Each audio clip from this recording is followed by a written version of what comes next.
Hello बच्चों, विद्या वाहिनी channel में आप सबका स्वागत। आज मैं लेकर आई हूँ, मैं संजीवनी शिंदे आज लेकर आई हूँ व्याकरण पाठ, हिंदी व्याकरण का पाठ। पिछले वीडियो में हमने देखा था क्रिया और क्रिया के भेद। अब हम देखेंगे काल। आज का हिंदी व्याकरण पाठ है काल, काल के भेद।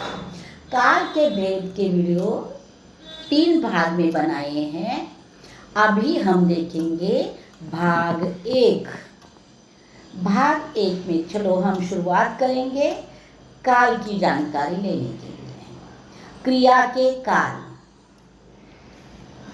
अब देखिए, यहाँ उदाहरण के वाक्य है, वह पहले पढ़ेंगे। गीता गाना गाती है। गीता ने गाना गाया है। उसके बाद गीता ने गाना गाया।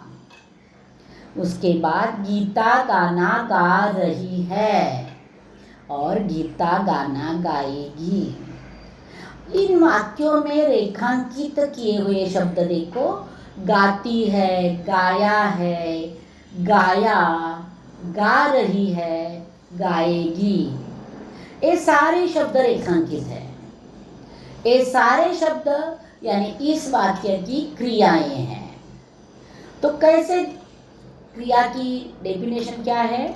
उपर्युक्त वाक्यों में क्रिया के रूप से क्रिया होने का बोध होता है, उसे काल कहते हैं। देखो फिर एक बार, वाक्य में क्रिया के रूप से क्रिया होने का बोध होता है, उसे काल कहते हैं। यानी वाक्य में क्रिया से क्रिया कब हो रही है उसके समय का पता चलता है हमें, और ऐसे जो समय का पता चलता है उसे काल कहते हैं। तो अब देखेंगे, पहले वाक्य में गाती है, एक क्रिया है और इससे यह ज्ञात होता है कि क्रिया शुरू है।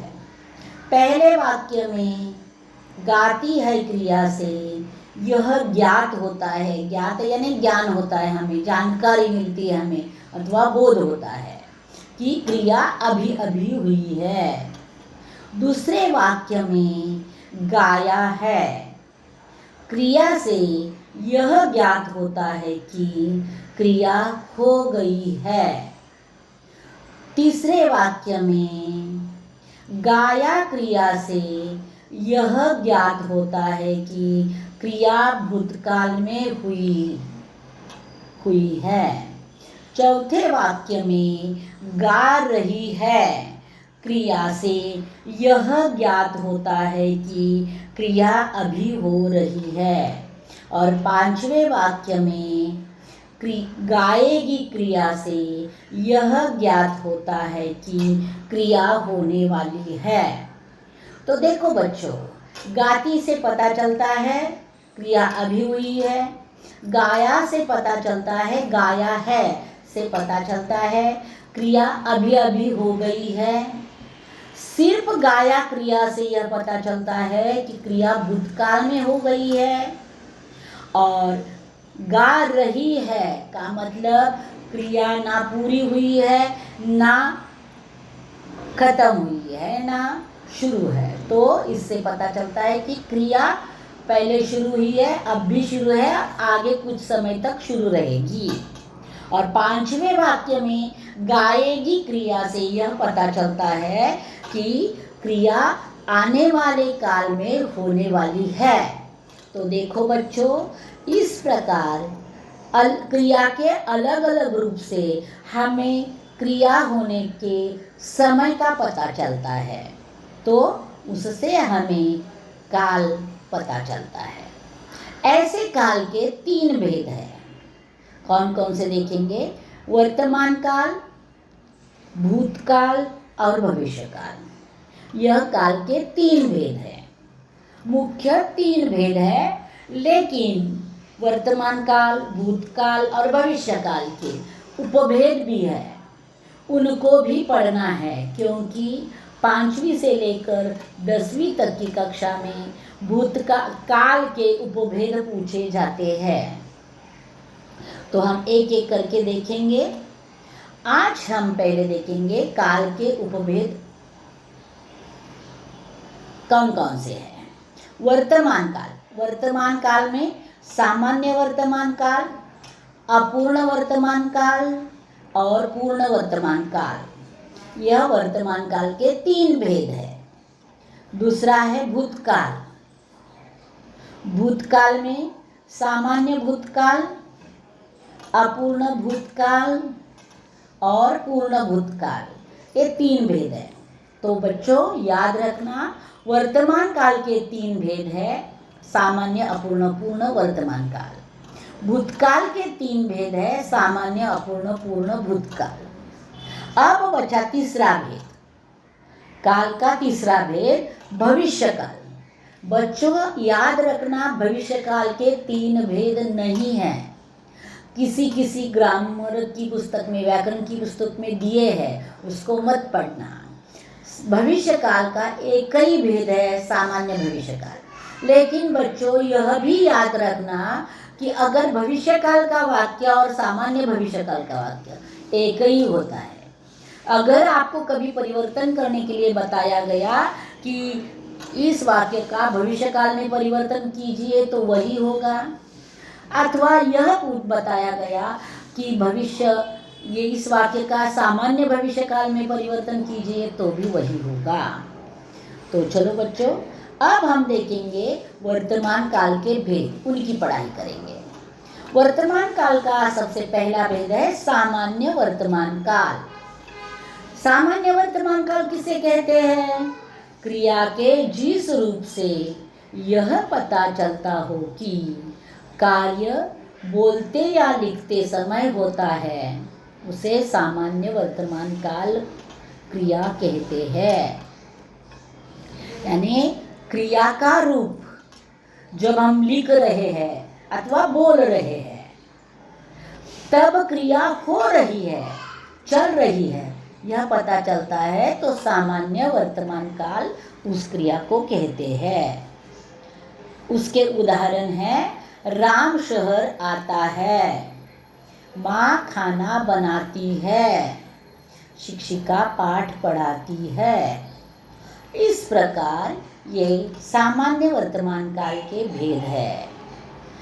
देखेंगे हम सामान्य वर्तमान काल क्रिया के अंत में ता है, ती है, ती हैं यानी बहुवचन, ते हैं यानी बहुवचन, ता हूँ, ती हूँ, ते ती हो, ते हो लगा रहता है।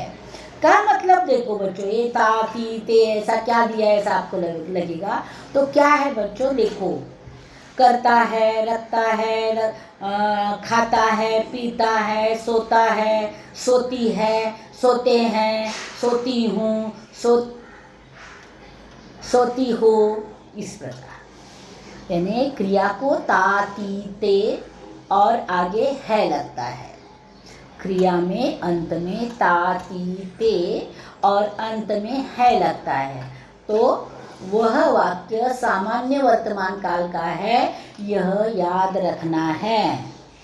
अब देखेंगे दूसरा भेद। वर्तमान काल का दूसरा भेद है अपूर्ण वर्तमान काल। अब अपूर्ण वर्तमान काल किसे कहते हैं? क्रिया के जिस रूप से यह बोध होता है कि क्रिया वर्तमान काल में हो रही है, पूर्ण नहीं हुई है, उसे अपूर्ण वर्तमान काल कहते हैं। तो देखो बच्चों, अपूर्ण वर्तमान काल यानी वर्तमान काल में क्रिया हो रही है, क्रिया शुरू हुई है, क्रिया अभी तक खत्म नहीं हुई है, क्रिया चल रही है, तब वह अपूर्ण वर्तमान काल होता है। इसके उदाहरण देखेंगे, राम शहर आ रहा है, माँ खाना बना रही है, शिक्षिका पाठ पढ़ा रही है। इस तरह के वाक्य बने हैं। अब देखो अपूर्ण वर्तमान काल में क्या विशेषता रहती है, तो रहा है, रही है, रही है, रहे हैं, रहा हूँ, रही हूँ, रहे हो, रही हो लगा रहता है। जैसे पहले हमने देखा था सोता है, तो ता यानी सामान्य वर्तमान काल। यहाँ सो रहा है, कर रहा है, देख रहा है, सुन रहा है, इसमें रहा, रही, रहे और आगे है लगता है, तो वह होता है अपूर्ण वर्तमान काल। तो याद रखो बच्चों, कैसे पहचाना जाता है वो मैं शॉर्ट में बता रही हूँ। अगर उतना आपने याद रखा तो आप अच्छी तरह से वाक्य के काल पहचान सकते हो। तीसरा भेद है पूर्ण वर्तमान काल। अब पूर्ण वर्तमान काल किसे कहते हैं वो देखेंगे। क्रिया के जिस रूप से यह बोध होता है कि क्रिया भूतकाल में आरंभ हुआ कार्य वर्तमान काल में समाप्त हो गया है, पूर्ण हुई है क्रिया, और इसे पूर्ण वर्तमान काल कहते हैं। यानी पहले क्रिया शुरू हुई थी, अभी अभी क्रिया पूरी हुई है, अभी अभी वर्तमान काल में अभी पूरी हुई है, और इसीलिए उसे पूर्ण वर्तमान काल कहते हैं। तो इसके उदाहरण हम देखेंगे। राम शहर आया है, माँ ने खाना बनाया है, और तीसरा है शिक्षिका ने पाठ पढ़ाया है। तो बच्चों थोड़ा पहले से अगर आप वीडियो देखोगे तो आपको पता चलेगा वर्तमान काल, सामान्य वर्तमान काल में वाक्य के अंत में है आता है, अपूर्ण वर्तमान काल में वाक्य के अंत में है आता है, और पूर्ण वर्तमान काल में वाक्य के अंत में है आता है। तो बच्चों है जिस वाक्य के अंत में है वह वाक्य सिर्फ और सिर्फ वर्तमान काल का होता है। अगर समझो तुम्हें समझ में नहीं आ रहा है कि वो पूर्ण है, अपूर्ण है या सामान्य है, तो वाक्य पहचानने के लिए दिया है और आपने वाक्य लिखा और आगे आपने लिखा वर्तमान काल, आपको समझ में नहीं आ रहा है वो सामान्य है या पूर्ण है या अपूर्ण है, तो आपने वर्तमान काल लिखा तो भी आपको आधा अंक तो मिलता है।